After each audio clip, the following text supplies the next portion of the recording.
Good morning, welcome back to Marty's Tying Bench. Today I'm choosing to wrestle with one of the more ornery fly tying materials, squirmy worm. I'm going to tie a beaded version, and if you've ever tried to tie squirmy worms, you'll see the thread, it just kind of wants to squirt out from under the thread. You can't keep it on the top of the hook. If you tie too tightly, it'll cut the squirmy worm. So I've got a beaded version here that you don't even use any thread. This is a scud hook, size 14. Happens to be Riki 135. The bead is 7/64. And I'm going to put a little lead on the hook that I can slide up into the bead to center it. But the lead needs to be fine enough that there's also room for the worm to go through the bead. And make 4, 5, 6, whatever turns. You'll never be able to get the same ones because of the length of that tag end. But once you've got it, you just gently pull on the wire till what you have left is the right amount to fit in the bead.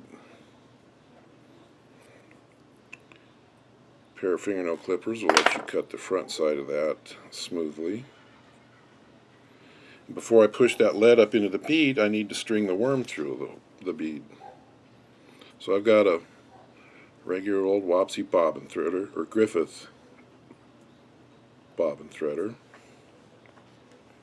The worm material, this happens to be Hairline's, it's Castor's Squirmito, the original squiggly worm material. Now I'm just going to push just a little bit into the threader, and if I just pull on the threader now, it'll probably cut that worm. So what I'm going to do is kind of stretch it and just push that bead up onto the part that I've stretched.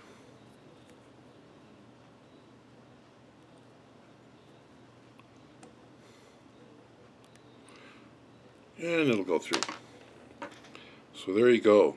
No nicks, no damage to the worm itself.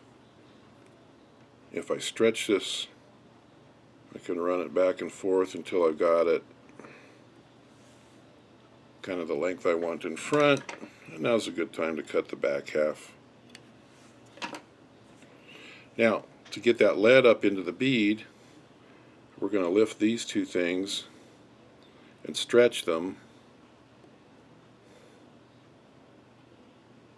so that you can push that lead in.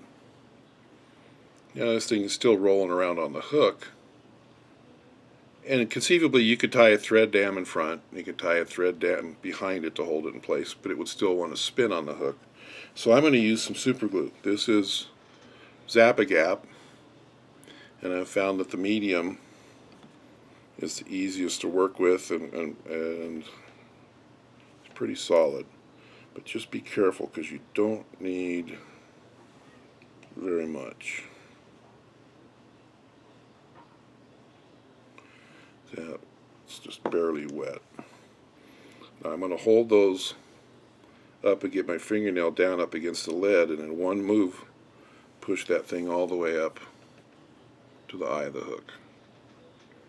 Now that metal to metal connection with that super glue is pretty darn solid, so if you let this cure just a little bit, you're done.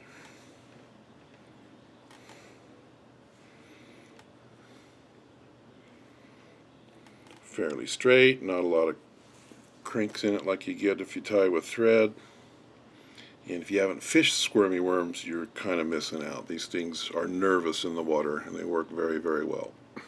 So have fun with this one. Squirmy worm, beaded.